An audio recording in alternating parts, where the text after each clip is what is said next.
Welcome to Caregiving Club On Air. This podcast is dedicated to the millions of family caregivers who want wellness tips and self-care solutions, who seek expert advice, and who want news about healthy aging and how to create well home design in our forever homes. I'm Sherri Snelling, a corporate gerontologist, author, and educator, a TV interviewer, host, and news commentator.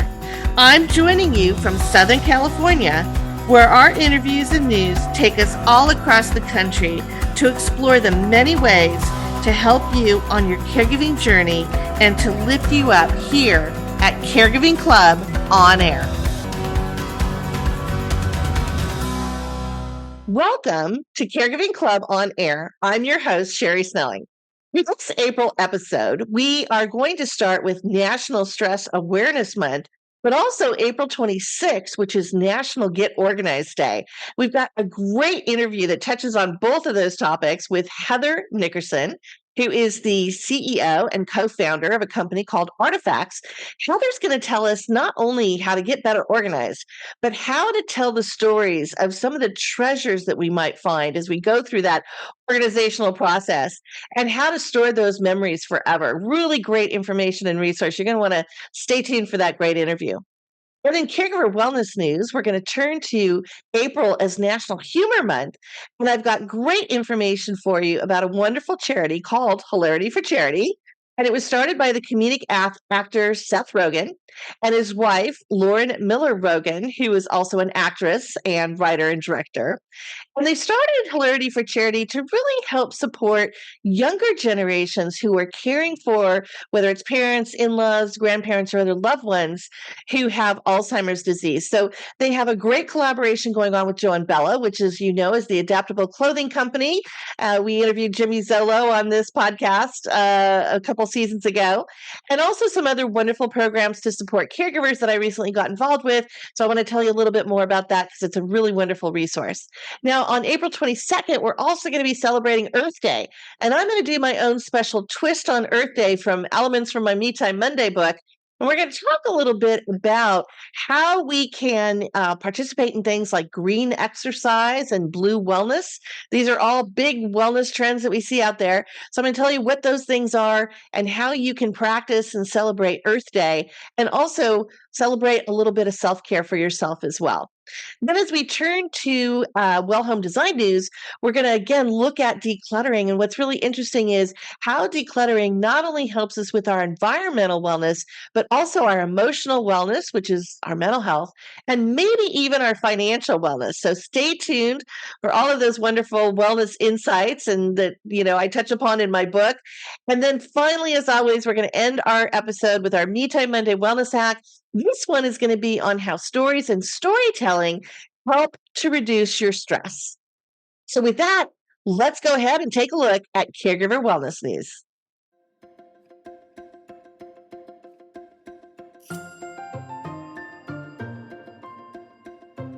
So as I mentioned in my intro, April is National Stress Awareness Month.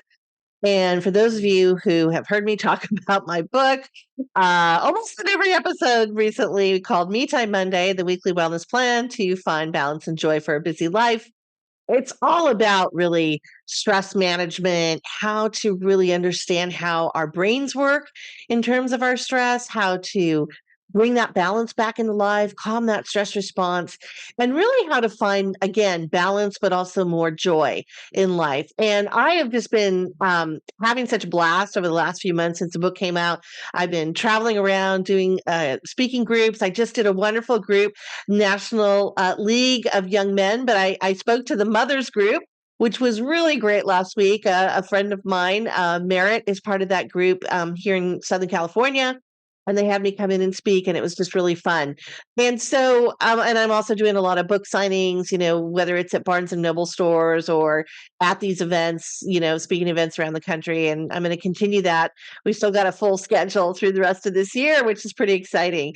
But, when it comes to stress, it's something that we all live with. And in many ways, stress is really part of our survival. Back 2 to 3 million years ago, when we were evolving as humans, stress was actually a good thing because it accelerated our heart rates. It put all of our energy and attention into our muscles so that we could react and, run away from predators or, be able to protect, our tribes and our families and ourselves and all those things. The problem with modern stress is that we don't often see the stress that's happening within our bodies. And the stress response is not fairly quickly getting back to what we call homeostasis, which is that balance, that equilibrium that you need. And so we're staying in this heightened alert stress response. And it's, again, it's creating a lot of, hurting our immunity, hurting our cellular repair and our sleep, which does a lot of the cellular repair at night. We talked about that a couple of podcast episodes ago. So the book is really about the 7 elements of life and of wellness, and how can we find balance in those 7 areas that also, again, address stress response. And, it's kind of fun for me because not only is this Stress Awareness Month, but April 23rd is World Book Day. So again, that's why I have to kind of promote my book out there. You can also find it at caregivingclub.com. There's a tab at the top called Me Time Monday Book. If you click on that, or even if you just go to metimemonday.com, you're going to find more information about my book, where you can buy it. You can buy it online at Amazon or Barnes & Noble. You can get it in certain Barnes & Noble stores that are carrying it, and also bookshop.org, which is the independent bookseller online, which I always like to support as well, particularly for World Day.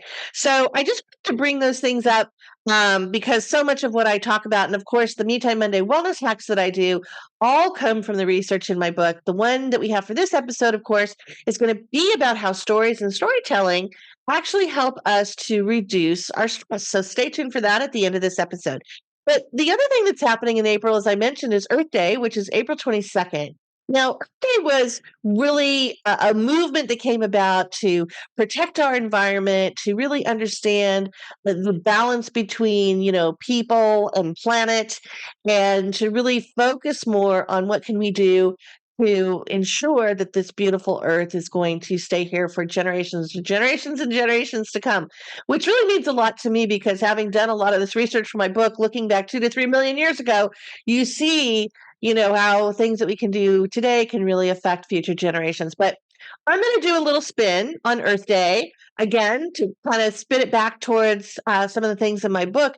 And I'm going to talk about Earth Day as being part of what we need to practice in terms of, again, reducing our stress, but also self-care and really connecting ourselves more to nature. And so there are some wonderful movements that are going on in wellness. One is called green exercise.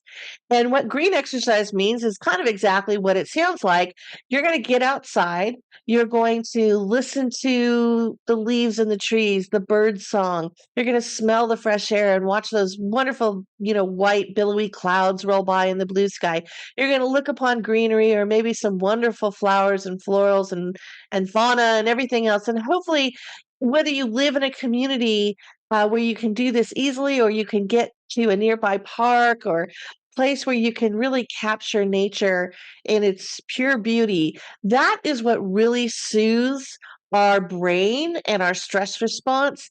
And in fact, I want to read to you, there's some really great studies that I came across when I was doing my research. And so much of this is about multisensory immersion. Now, what does that mean? Multisensory means all 5 senses, right? So sight, sound, smell, taste, and touch. And what we want to do is we want to really exercise those activities as much as we can and be present for them, because it's working out not only different parts of our brain, which is really good for brain health, but again, it's also bringing us back into that kind of balance and that harmony with nature, which is where we began. We spend 95% of our time indoors, and we don't recognize how much our brains crave getting outside. It's really, really important. It's important, again, for those of you who have young kids, brains are still developing all the way through our late 20s. So for that brain development, you want to make sure that your kids are getting as much immersion in nature as they can. We live our lives based on technology. It's just part of our modern society and how we work and how we live, but we've got to bring the balance back and do the digital detox, put the digital tools away for a little bit and just enjoy nature. So let me tell you about a couple of these really great studies. First of all, the one that everybody talks about who's in gerontology and in other areas of wellness is one that was done back in the 1980s by Robert Ehrlich. He actually conducted this study in a hospital. And what he did is he had two different cohorts, two different groups of patients. One group was put in a hospital room where they could see outside onto beautiful nature, trees and bushes, and they just had a really wonderful, there was sunlight coming in through the window, and they were able to see that every day. The other group did not have a view at all, just kind of blank walls. And of course, then all the electronics and the noise, if you will, from the hospital and stuff, again, things that can really increase our stress. What he found after doing some exhaustive research is that people who had a view onto nature were discharged twice as fast and needed half the medication of the other group. Right there, I think that tells us what nature can do in terms of healing. But here's some other things. Forest bathing, which is a really big movement that didn't really start in Japan, but Japan became the big champion for it over the last few years, and it's now called forest medicine over in Tokyo and the Nippon Medical Center there, where Dr. Lee is one of the leading advocates and champions for forest bathing. But what he found is that if we can be outside for 120 minutes a week, that will boost your natural killer cells. They're called NK cells. And these are your white blood cells that attack the viruses and the tumors when you have cancer, also can help prevent cancer. The other study that was done that I really loved is one that what showed that, again, just 10 minutes in nature can reduce our oxidative stress, which then reduces inflammation in the body, right? So we're keeping all of that tamped down. And that 10 minutes outside in nature walk is the equivalent of being inside for 30 minutes on a treadmill, whether you're in a gym or you're at home, but you don't have this nature immersion. So again, I think we're seeing the influence there of nature. But by the way, going back to the 120 minutes, which that's for the whole week, sound like a whole lot to maybe some of you, but again, if you're a family caregiver, you don't have those 120 minutes to give up. But let me give you a little quick tip, because this is what Me Time Monday is all about. So what you want to do is you want to take the 120 minutes, you divide it by 7 days, right? That means 17 minutes a day. Okay, we're getting closer to reality now. But let's say that's even too tough. So then you say, okay, could I do 8 minutes twice a day? Could I do 8 minutes in the morning and maybe 8 minutes in the afternoon? Or maybe it's 6 minutes in the morning and 6 minutes at lunch and 6 minutes in the afternoon. So break things down into tiny segments. And let's face it, even if you only get 6 minutes in during the day, you wanted to do 17, but you got 6. That's better than nothing, right? So this is the principle of Me Time Monday, is breaking things down into these small, tiny, achievable steps that we can all take to practice better self-care, bring that balance back. I also mentioned blue wellness, which is another part of this whole wellness trend that we see going on. Blue wellness really relates to anything that has to do with water. We're seeing so much of an increase right now. I talked last episode on this podcast about the cold plunge movement. That's part of blue wellness. But also people who live along a sea line, a coastline, or even near a lake, have better sleep. Now, the sea air is actually a little bit better than lake air, but it's because the negative ions in sea air accelerate your ability to absorb oxygen, and this is going to give you better sleep. There was a study that was done that showed people who actually live near coastal areas get about 47 minutes more per night sleep than other people who live in other parts of the country. Amazing, right? Because we're always talking about sleep science, how important it is for us to get enough sleep. Well, somehow the people near the coast, and thankfully and gratefully, I'm one of them, it seems to be that, we have a little advantage there maybe in getting a little bit better sleep. So it's something to really think about. But even if you don't live near the coast, I think that there are things that, again, that you can do to bring water more into your environment. Some people have aquariums, some people have fountains, whatever it is. Maybe you have an advantage. You've got a pool in your backyard, whatever it is that connects you to water, because again, that goes back to the ancient brain and helps us to really relieve our stress. Now, I also mentioned, I want to quickly reference a great charity called Hilarity for Charity because it's National Humor Month in April. And as I mentioned, Seth Rogen, who is the wonderful actor, and his wife, Lauren Miller Rogen, also an actress and a writer and a director, started this charity several years ago called Hilarity for Charity. Lauren's family is very affected by Alzheimer's disease.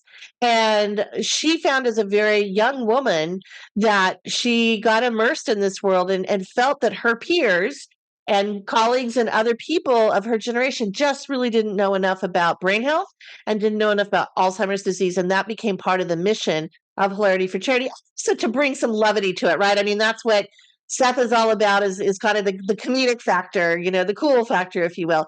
And they've just done some fantastic, tremendous programs. But I want to mention two quick things to you. First of all, they recently announced a collaboration with an adaptable clothing company, award-winning, by the way, called Joe and Bella. I'm very grateful and honored because I've been an advisor to Joe and Bella, but they do some wonderful designs for adaptable clothing. So what that means is people who struggle with certain physical limitations. So whether you're in a wheelchair, maybe you have a colostomy bag, maybe you have other issues with arthritis. It makes it really tough to do things like zippers or buttons or putting on pants over certain equipment or whatever it happens to be. That is what adaptable clothing is all about. It's looking at some of those limitations and helping to overcome it. Now, what really sets Joe and Bella apart is they're so fashionable. Their lead designer we interviewed on this podcast, Kara Sumpton, she's designed for Lululemon and others. I mean, their clothes are just really fantastic. So here's what they did with Hilarity for Charity. Seth designed a really cool shirt called the Seth, and Lauren designed this wonderful nightgown called the Lauren, and they are now collaborating. And for all the sales of those two particular items, there's a certain percentage that goes to Hilarity for Charity. So check it out. You can check it out on either Hilarity for Charity's website or Joe and Bella. We're going to have those on our episode guide page. But really big shout out to Jimmy Zollo, co-founder of Joe and Bella, who, by the way, if you want to check out the interview we did with him on this podcast, that was season 2, episode 9. And we've done a request of Lauren to come on the podcast. Her schedule is crazy busy, as you can only imagine. But I swear we'll get her.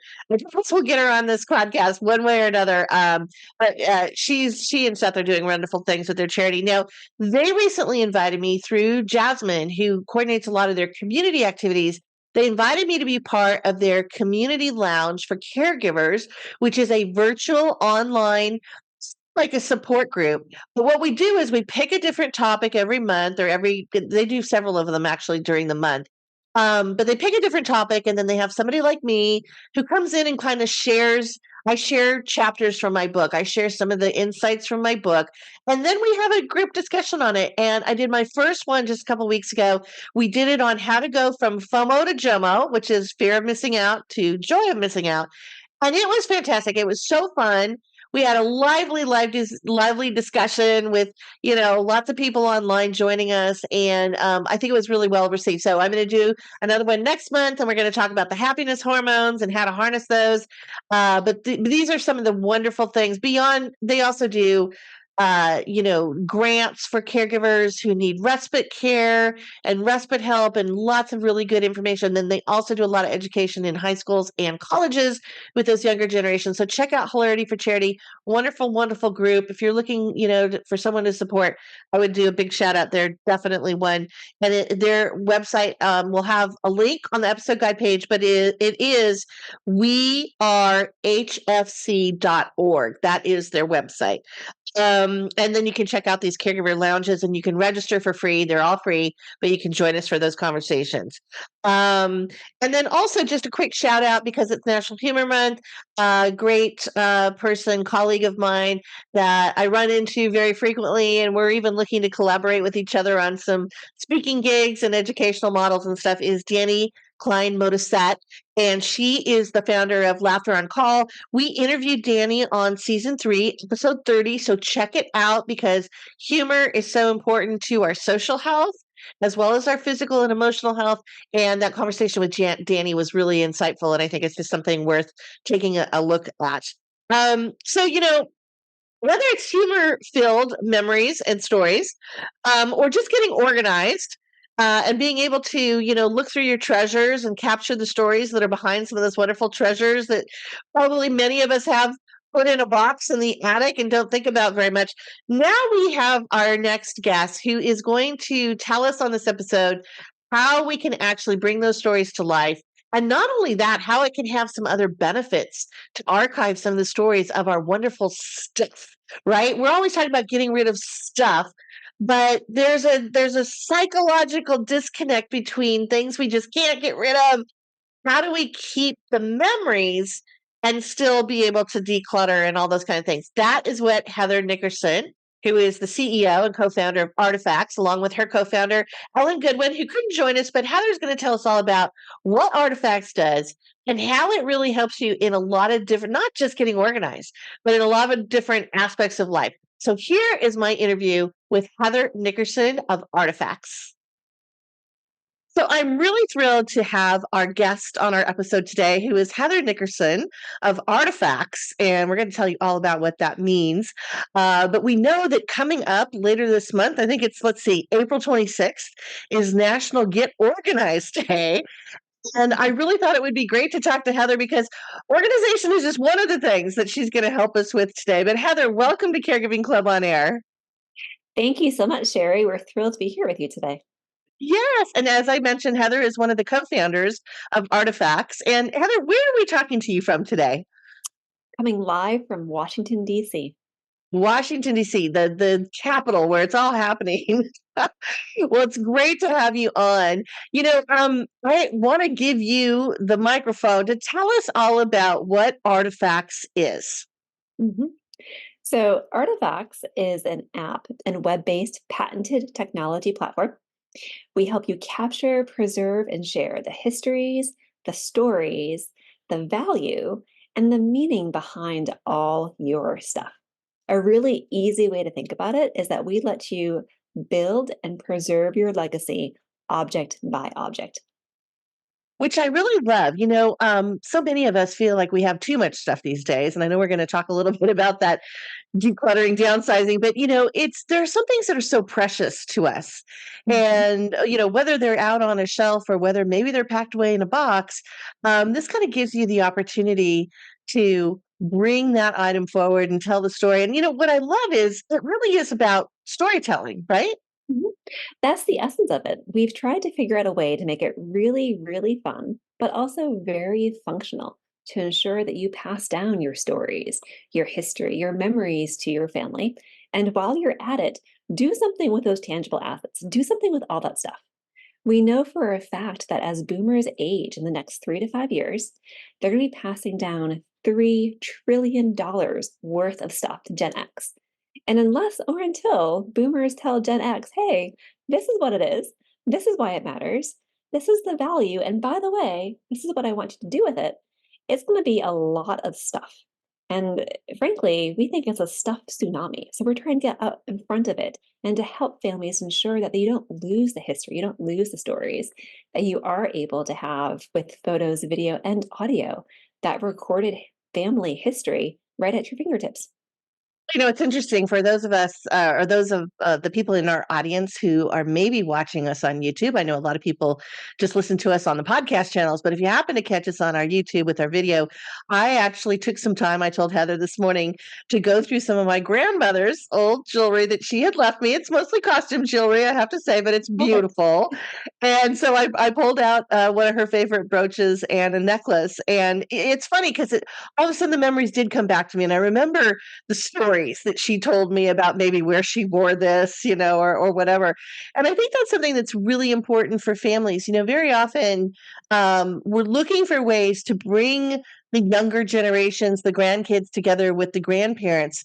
Tell us a little bit of what you've seen in terms of Artifcts, how that dynamic works.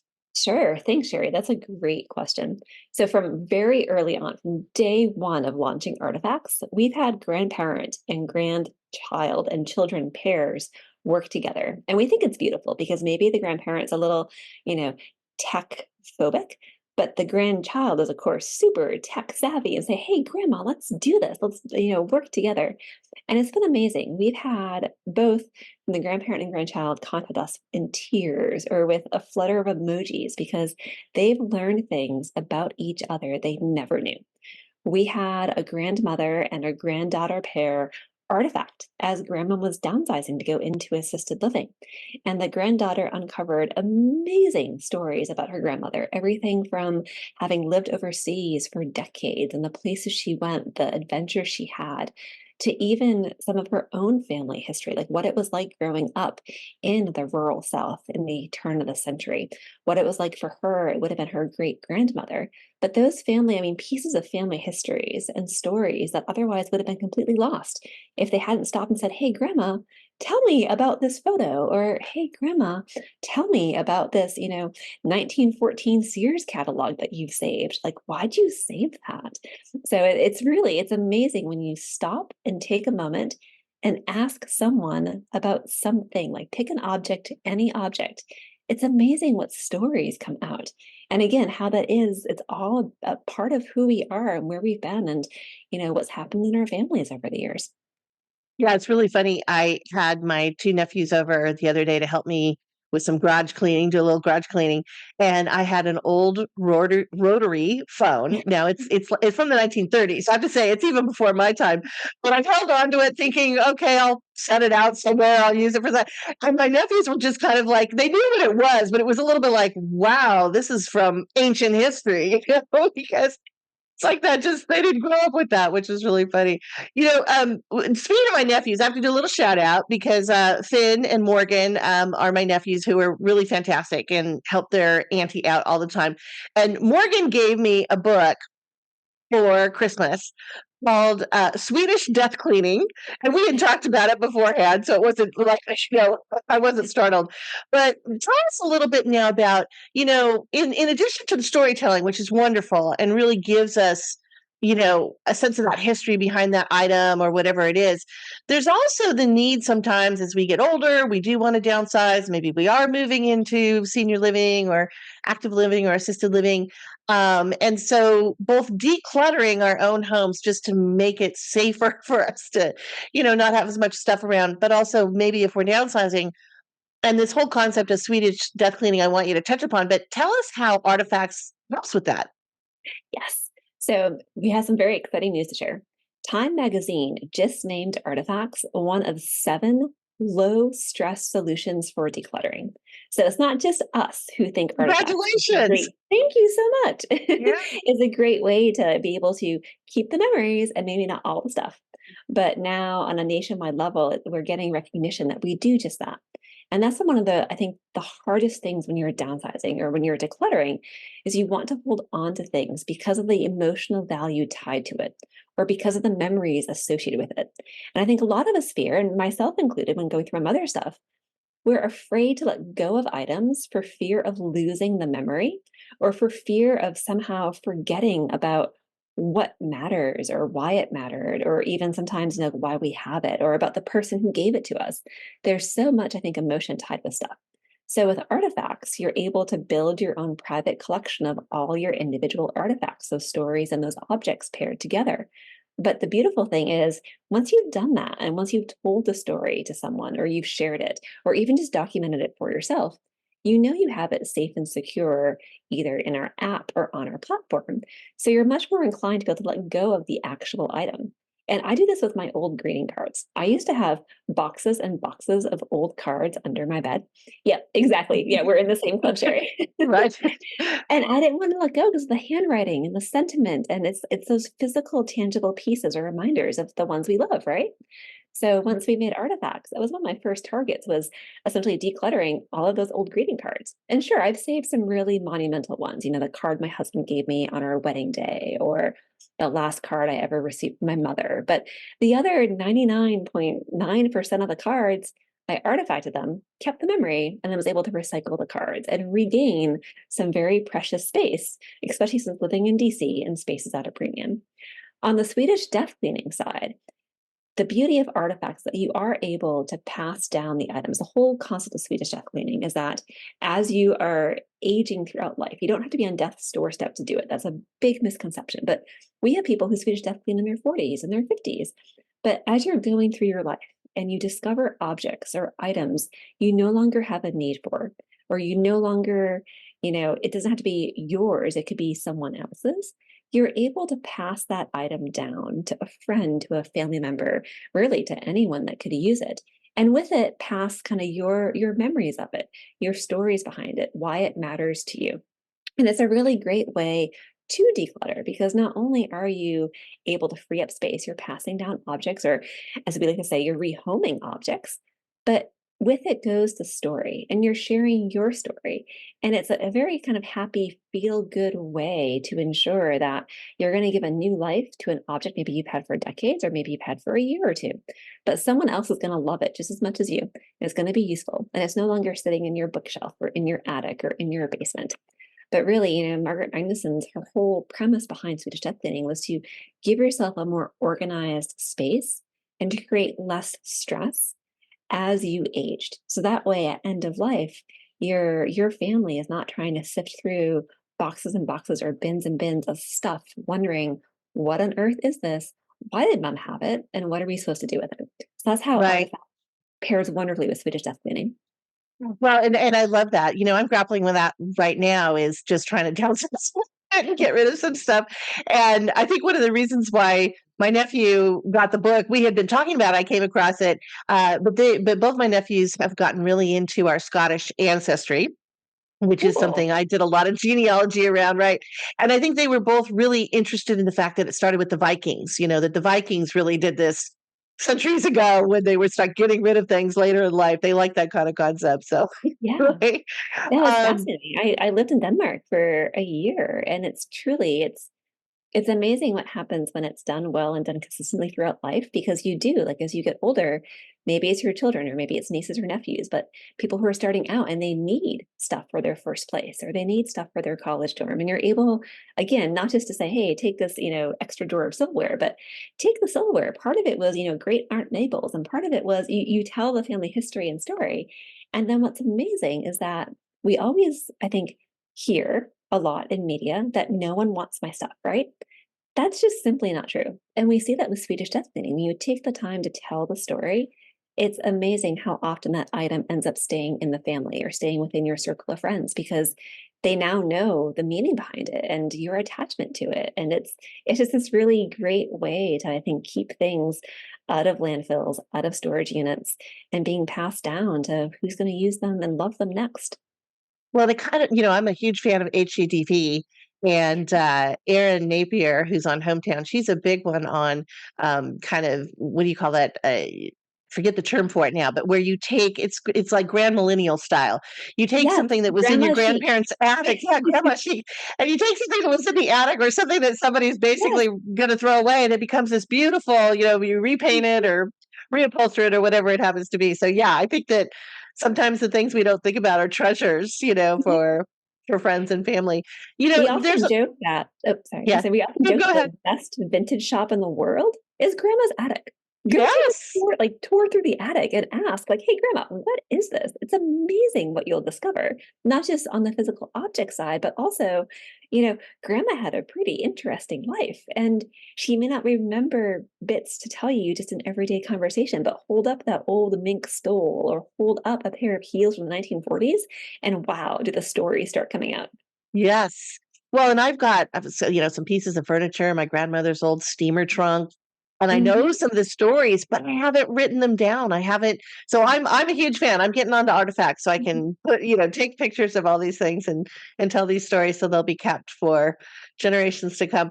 Now, in addition to all the declutter, downsizing, Swedish death cleaning, that we're looking into, there's also really some other interesting things that you told me about. And one of them was that um, you can actually be helpful for insurance. And there was a really great story you told me about our mutual friend, Matt Paxton. who does the legacy list. So he's a declutter king, but he had a really great story, and he's an artifactor. Tell us a little bit about that story, because I really thought, oh, I had never thought about that being another benefit of this. Yes, so that's where we go with the fun is the storytelling, right? And passing down the memories and history.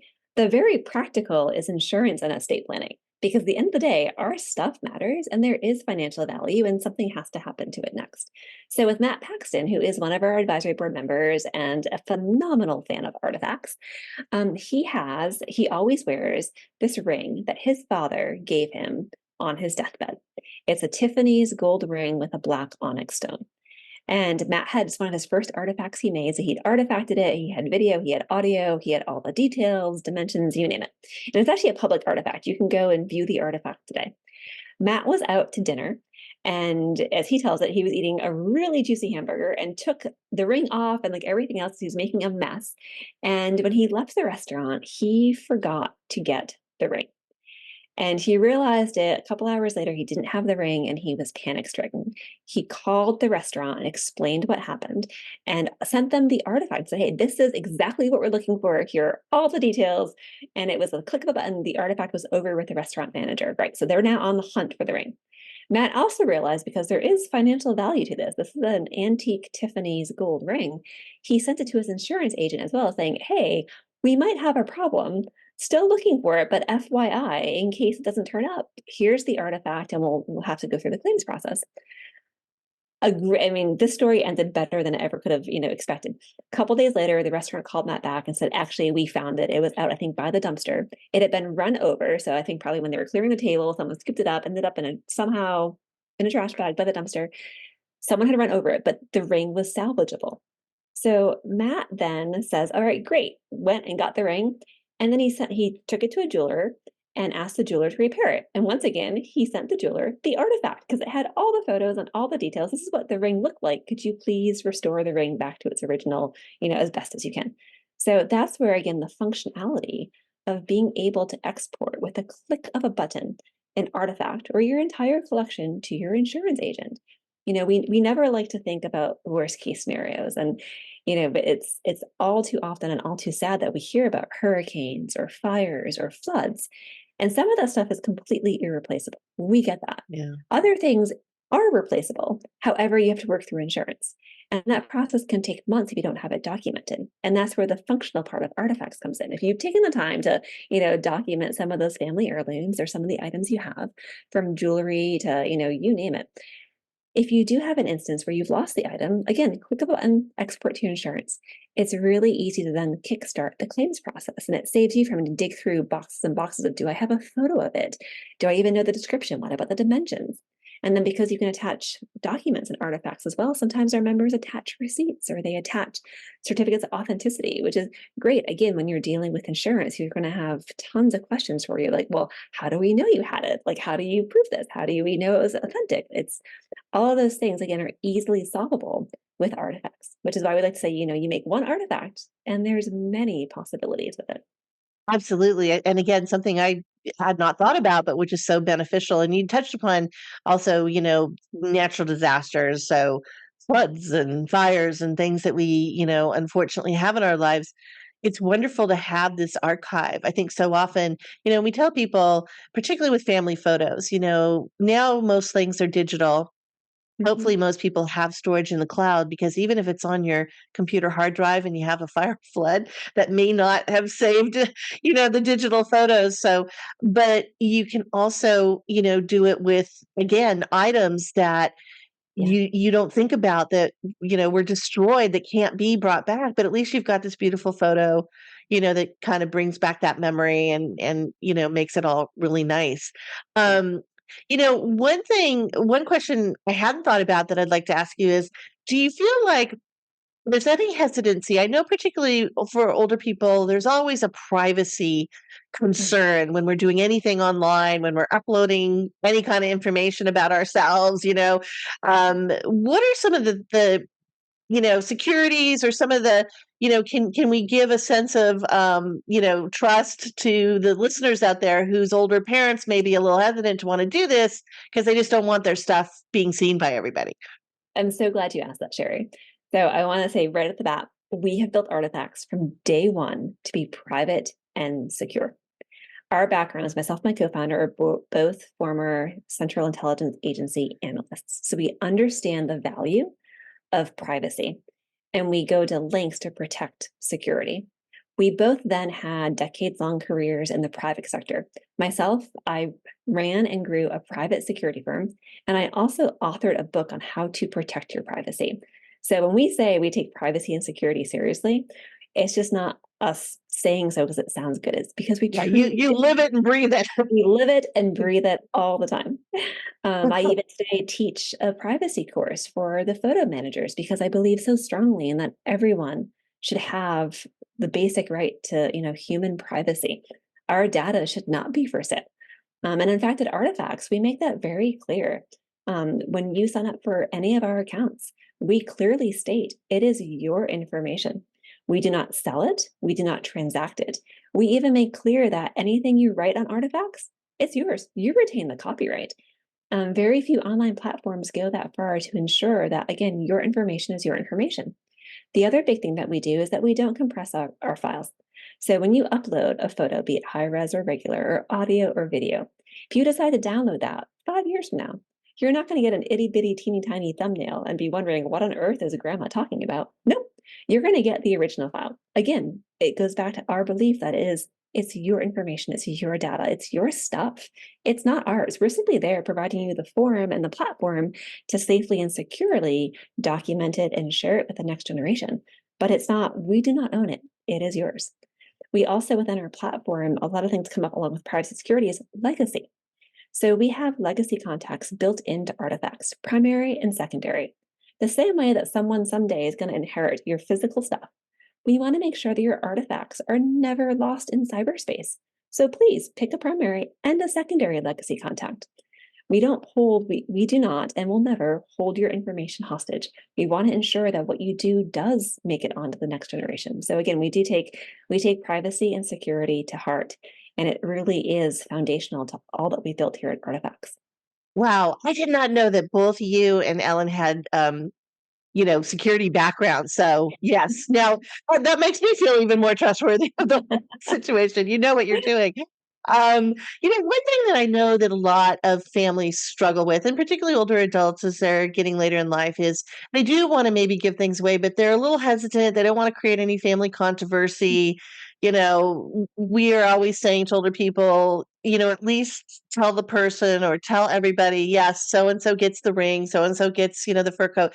I mean, being in caregiving as long as I have, one of the things that's always amazed me is very often when an older loved one passes, it isn't really about the money and the estate. It's about the things, right? It's about That grandma's needlepoint cushion. silver. Yeah, or Yeah. grandma's silver set or whatever it is. And you see the Hatfields and McCoys, potential family conflict. Do you have any stories or are there any things like that Artifacts can help an older adult kind of feel like, okay, I can say this and send it to someone and it's archived and no one can, say, well, that's not true. Mom didn't want that.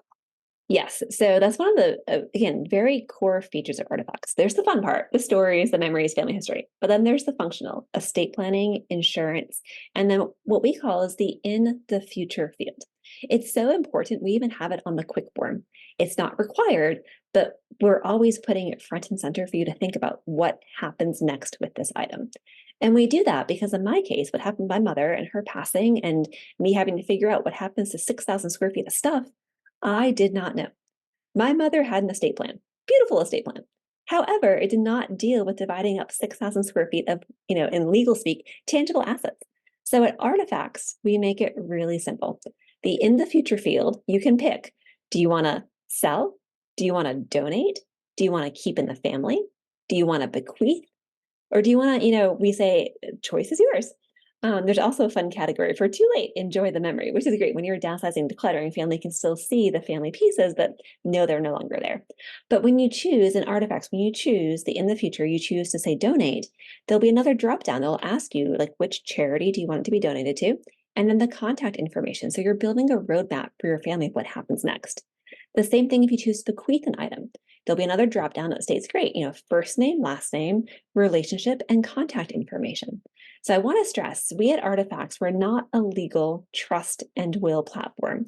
However, with a click of a button, you can export your artifacts into your estate plan or into your will and make it legally binding. But at the very least, by doing the in the future field, you've given your family a roadmap. And that's really critical when we think about just how many things we amass and collect either intentionally or accidentally over the course of our lives. The other thing we built in to address the privacy piece is we know that sometimes when you're going through it, you may not want to or may not be ready to have that conversation right away, but while it's top of mind, you're making those decisions. We have kept that field private and viewable only to you unless or until you're ready to share with a specific family member. So you're able to make the decision, think about it a bit, and then when you're ready, share on your terms. If you want to, have a family gathering and then kind of do the sharing and kind of the Swedish Death Cleaning at that point, fabulous. If you want to do it on the spot as you go, we have members who do that too. But we really have, again, part of going back to the privacy and security, we respect your timeline and your decisions. So we give you the options to make those decisions, but then share only when you're ready to share. I love that. That's so wonderful. So we've learned so much, Heather, and again, I think this is just such a great service, something we don't think about, but it becomes so helpful, as we're navigating all of this, both for ourselves and our loved ones. Are there any stories or something inspiring that you've seen, something unusual that you want to share? One of the, I think, most humbling things about having started Artifacts is the stories that our members write into us almost on a daily basis. And it's complete strangers writing to tell us how Artifacts has changed their lives for the better. One of my favorite ones, and this is a silly story, but we had a grandparent pair. I want to say I think it's 2 Christmases ago now, right after we shortly launched. They wrote in to tell us how usually at family gatherings, they cannot get their teen and tween grandchildren off their devices. So they decided that this year at Christmas time, they weren't gonna, fight it. They were gonna go with it. And one of our features at Artifacts we haven't talked about, but we do have QR codes and QR code stickers. So you can, for each artifact you make, you can get a unique QR code. So this grandparent pair got really creative. They artifacted their family living room, some of the dining room items, a bunch of the holiday decorations.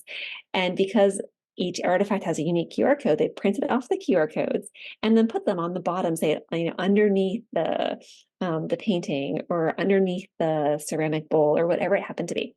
And then when the grandkids came over, they armed the grandkids like, all right, you got your iPads, go hunt. And they had made a scavenger hunt of essentially family artifacts, like to the true extent of the word, family artifacts.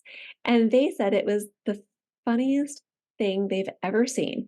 And the grandkids loved it. And they were like, at the end of the scavenger hunt, they knew more about us and our family history than us talking for decades and decades and decades. And it was one of those things where, again, as a founder, it was very, Brilliant. but also it was one of those things like we never thought of ourselves. We're like, wow, that's a Yeah. great idea. I love that. I think you ought to encourage the family scavenger hunt. We always loved scavenger hunts as kids. So Yeah. that is really brilliant, I have to say. It's a great way for grandparents and grandkids. It's not just grandpa telling the story. It's like, wow, Mhm. you get to kind of go search for it on your own. I love that. Well, Yeah. Heather, it's just been fantastic learning more about artifacts. So tell us again, now how much does it cost? So if I wanted to engage with you, what am I looking at when I sign up? Yeah. So your first 5 artifacts are always free. So working with Matt Paxton and working with AARP, we want to make sure that anyone, anywhere can artifact their legacy list. Pick your 5 items that tell your story. It's free on Artifacts. If you love us and if you want to artifact more, we have 2 options. The first is our Artifacts Unlimited plan, and that's $119 a year. And it gives you unlimited artifacts, but also 4 accounts. So you get to keep one for yourself and then give 3 to other family or friends you want to artifact with. So we have a lot of folks, maybe parents who buy the initial package, and then they give 1 account to their parents, accounts to siblings or to children, and you get the whole family involved. The other paid option is what we call Artie Lite, and that's a single account limited to 30 artifacts, and it's $45. I will say that over 95% of our paid members go with Artifacts Unlimited just because they get into it and they love it. And you realize quickly how much stuff we have, especially when you get your family going. Yes. Yes, absolutely. Well, and I mean, it's not really that much for what you get out of it, right? It's so funny because I got into genealogy after my grandma passed away many, many years ago, and loved all the family history, but mostly it was family stories. I mean, I have an ancestry.com membership. I'll just cop to that.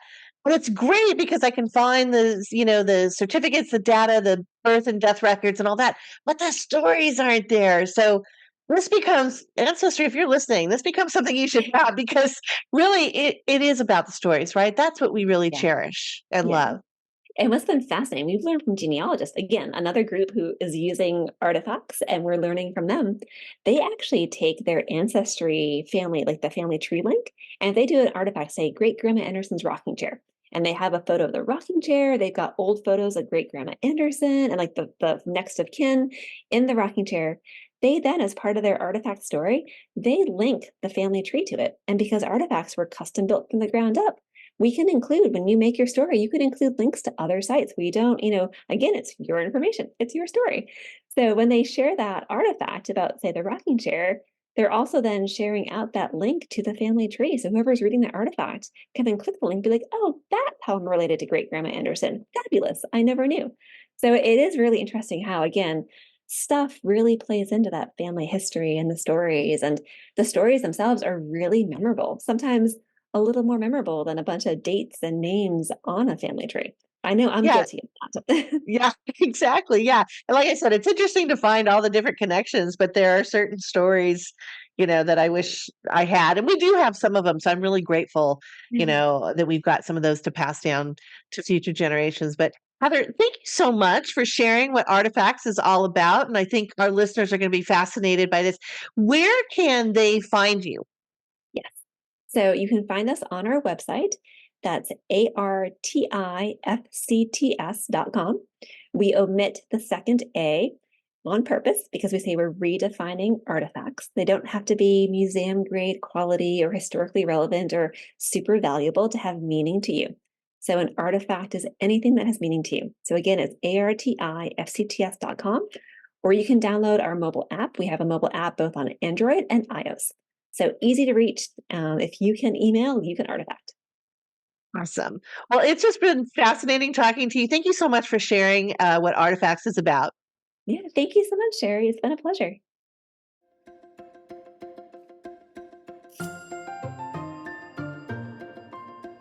So, wasn't that a really insightful interview with Heather? I mean, so many things that you could do with artifacts in terms of, again, getting organized, telling your stories, keeping your memories alive for others, for kind of a legacy gift, but also helping with insurance claims and other things. And by the way, we talked about Matt Paxton, and Matt is an advisor to Artifacts. And he also is somebody that we've interviewed on this podcast. He had a wonderful new book out about decluttering, and he is the host of Legacy List on PBS TV. So you can look for Matt's interview on season 2, episode 2. We'll have that link on our episode guide page. It's really about, again, our environmental wellness, how much our environments are being decluttered, or we put comfort sources in our view so that we get that sense of comfort and, that kind of boost of serotonin or even maybe dopamine when we look upon something, that means something to us that was special, whether we look at that, whether it's online or whether we're looking at the actual object in our home is really important to our emotional health. And also our financial wellness. So, again, I want to just do a mention that April 26th is National Getting Organized Day. And last Christmas, my nephew, Morgan, we do a book gift exchange as our family gift exchange. And so Morgan bought me a book called Swedish Death Cleaning. Now, he had heard me talking about this, and I did not know about it when I was writing my book. It was actually something that had kind of came out a little bit later, even though it's been around obviously for a long time. And so he gave me the book as a follow-up, and I thought that was so So sweet. And I just want to do a shout out to him. He's a wonderful nephew, as is my other nephew, Finn. They help me declutter as much as possible when I can get them over here to help me clear some stuff out of the garage and the attic and everywhere else. What's really interesting about this Swedish death cleaning is it goes back to kind of the ancient Vikings, if you will. And part of their culture was to get rid of things before they died. So they would transfer them to a trusted friend, a family member. They would give it in on to honor somebody who came to maybe visit or where whatever was happening. And it's kind of a nice thought because very often we hang on to our stuff, and once we're gone, I mean, you either have to make a list of who you would want to have things, or I've seen so often, it's not about the money when the parents are gone. Often the siblings fight over things. It's the silver tea set from grandma, it's the watch, it's the this or whatever. And so it does really help a bit for families overall to know not only what the wishes were of their loved one, but it's very clear. There's no fighting. It's kind of like, okay, let's make peace with it now. So it's kind of a nice concept. I think it's actually probably good. I think it helps bring the temperature down for families who are emotionally fraught when they've lost a loved one. So really kind of giving your stuff away before you die. I have some friends that are definitely doing this, whether they knew that they were doing Swedish death cleaning or not. And I'm starting to think about it, putting some things like, I mean, gosh, I've got so much that I don't use. It's like, why am I hanging on to this? I want to gift it to somebody who will get something else out of it. So whether that's a donation that I'm making to like Goodwill or some of the other thrift shops in the area that do this, or whether it's I'm giving it to, maybe one of my friends' daughters or sons or whatever it is. It's kind of similar to what Matt Paxton talks about, which is, get rid of the things, but keep the memories. And the keep the memories part is through artifacts, right? Being able to archive that story, tell that story, really reflect upon it, see, look at a picture of it. You can still look at a picture. It's kind of silly to have things in a box in the attic you never see. At least if it's online or in a digital file, you can bring it up and kind of, go back through the memories and stuff. Then Marie Kondo, who's also, the declutter queen, she talks about sparking joy. And I think that's about only keeping things in our environment that spark joy. Well, let's face it, we all have too much stuff, right? I mean, I've really been feeling that lately. Just have too much stuff. And I'm going to probably continue to keep buying, not certainly at the rate that I have been the last couple decades, because I've definitely slowed it down. But, you're just going to want to maybe get a new this or a new that. So you need to make room for it. And you can't just keep piling it on. So anyway, the other thing is there's been some really great studies, and I included a lot of this research in my book on environmental wellness and some of the things that we can do in terms of this decluttering. But it goes back again to what I've always talked about, which is the ancient brain that we still operate with. So 2 to 3 billion years ago, we were out on the African savanna and we were seeing wide open spaces. We weren't seeing all kinds of stacks of magazines and stuff everywhere, and this is why in interior design for homes, the open home design is still, I think, very much something that people want. I'm seeing some things on HGTV where maybe some designers want to compartmentalize like a formal dining room, but for the most part, we're keeping that open floor space because it does go back to the brain of when we can see things and paths clearly, our brain is soothed. We know that we can be prepared for predators or, for other issues that may impact us. So it really becomes important to declutter. And it also, I talked about this before, as we get older, you don't want trip hazards. Okay. So if you've got piles of things on the floor or things you're not picking up or whatever, it really starts to become now a hazard to your health, not just your emotional health, but also your physical health. So it really is important to kind of embrace some of these things. And, we know obviously it reduces stress. It improves your sleep because you can sleep better. You restore your relationships, not only with your home, how you feel about your home, how you want to maybe have people in, which improves your social health, but it also can improve relationships, right? There's a lot of fighting that goes on about, stacks of this or stacks of that, or the garage that just has, become a disaster area or whatever. So those things become really important. So when I talk about my Me Time Monday program, and in my book, it's environmental wellness. That's just the environments, how well they're helping us stay calm, decrease stress, feel safe, feel secure, feel comforted. It's emotional wellness, which again is part of that. Okay, we're only keeping the things we really, really cherish, and it feels so good to be able to kind of clear out the clutter. It's amazing how you just lift this weight off your shoulders when you clean things out, right? I mean, I don't know anybody who has said to me, I felt worse after I cleaned up X. Everybody feels better after they clean things out. And then, as we mentioned, financial wellness. So, for instance, financial, you can make some extra money.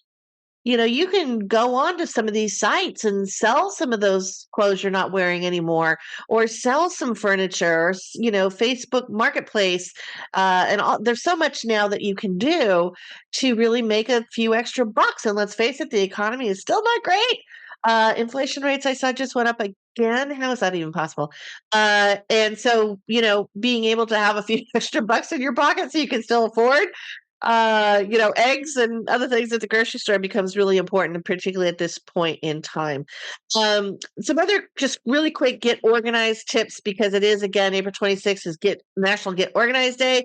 Here are a couple more resources for you. So there's something called life quakes. I didn't write about this in my book. I'm come across some of this information lately, and life quakes are basically major life events, whether we plan them or not. The planned ones are things like getting married, having kids, moving, buying a home, right? Those are all much joyful and things we have chosen to do.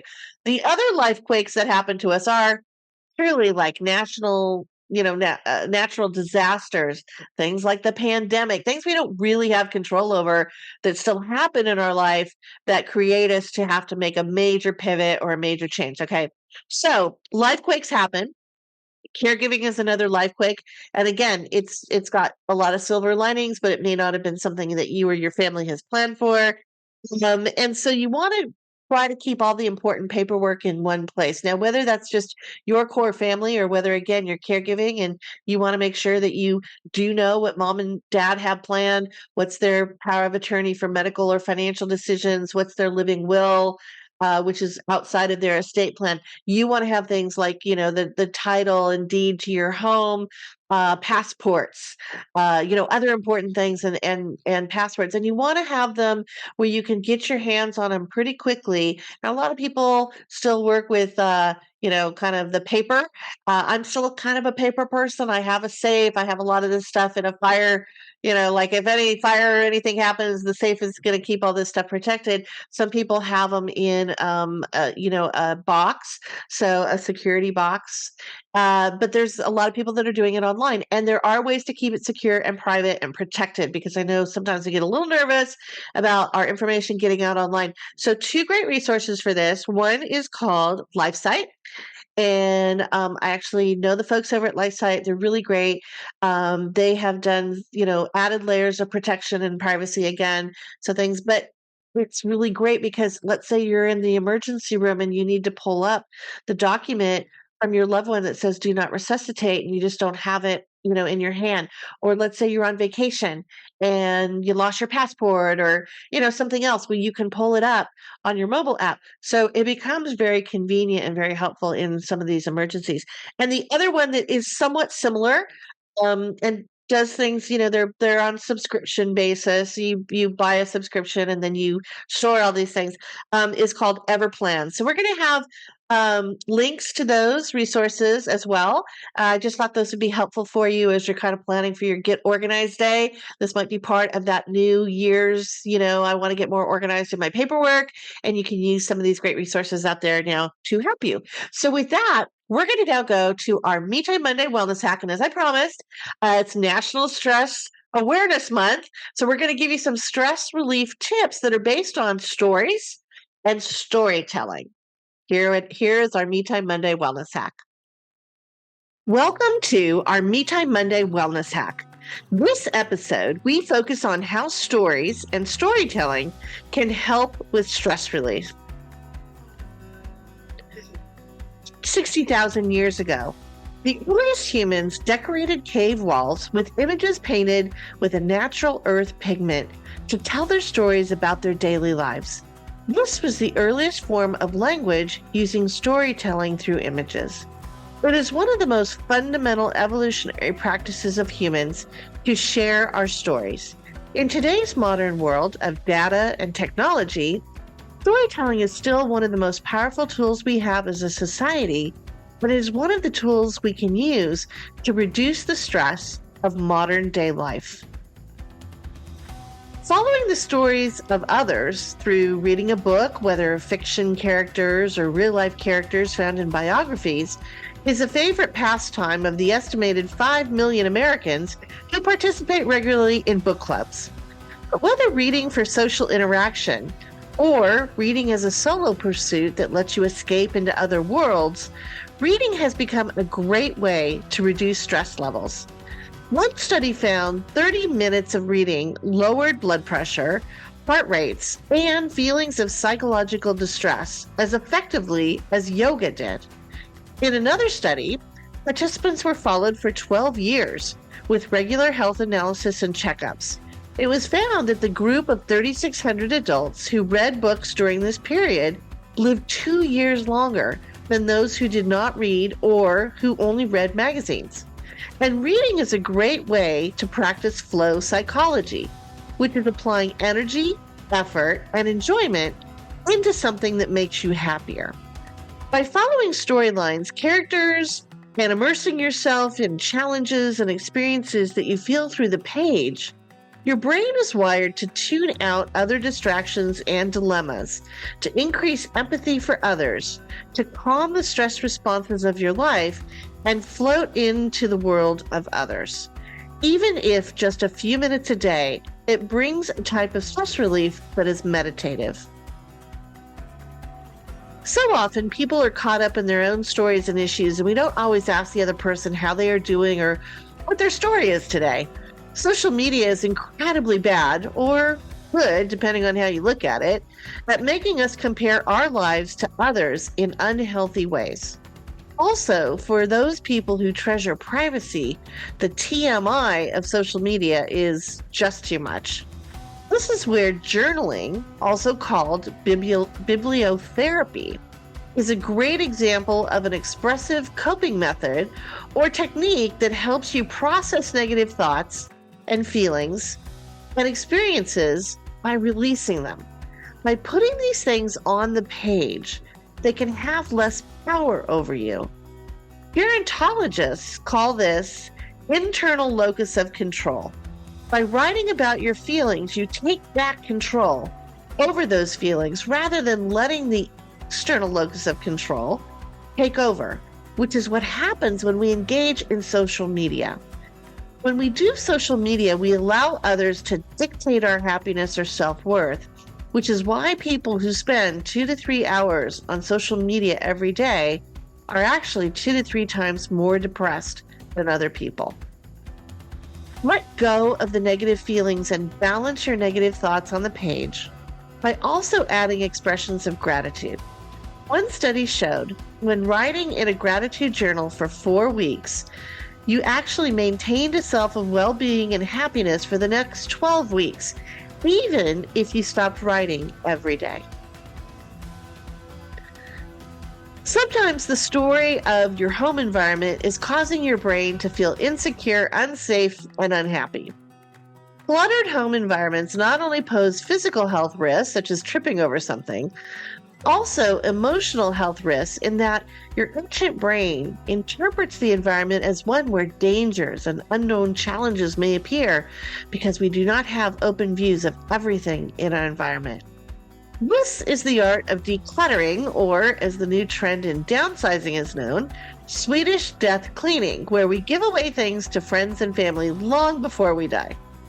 Our ancient brains, which are composed of our brainstem, the amygdala, which is the housing area for emotions, and the hippocampus, which is the area of the brain that houses memories and learning, we still crave that open space of the African savanna from 2 to 3 million years ago. Clutter makes us anxious, fearful, concerned, and feeling like we do not really know the threats in our environments. If you take the time to tell the stories about things that you just cannot seem to let go of, this allows you to keep the memory, but also clear your clutter. We also feel good when we can give something to someone else. By decluttering and also bringing some nature inside with plant life or unobstructed views onto plant life outside, we calm the stress response, enhance brain health, and create more happiness. As we began this Me Time Monday wellness hack, storytelling has been part of the human experience for hundreds of thousands of years. Yet many of us do not know the stories of our families. Spending time with your grandparents and learning of your ancestry and ancestors has emotional health benefits for both generations. A Boston College study found depression decreased in both grandparents and grandchildren who spent quality time together. One UK study among 1,500 teenagers found that those teenagers had more resilience and emotional strength to withstand bullying by others when they had close, interactive relationships with their grandparents. Knowing who you are because of the people who came before you creates a sense of stability and strength. It also gives older adults a sense of legacy that can be passed on to future generations that is better than wealth. It is a sense of self.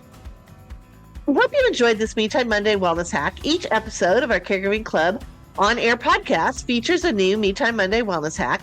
You can find these and more in my new book, Me Time Monday, the weekly wellness plan to find balance and joy for a busy life, or visit MeTimeMonday.com or CaregivingClub.com. I hope you enjoyed this episode of Caregiving Club On Air. Please hit the subscribe button to listen to us on our newest channels, Amazon Music, SiriusXM, iHeartRadio, Pandora, as well as Spotify, Apple, and Google Podcasts, and other listening channels. Check out all the resources and article links on our episode guide page at caregivingclub.com. Just hit the podcast tab at the top, and you can email us with comments and questions at podcast@caregivingclub.com. Thank you again for listening. Take care and stay well.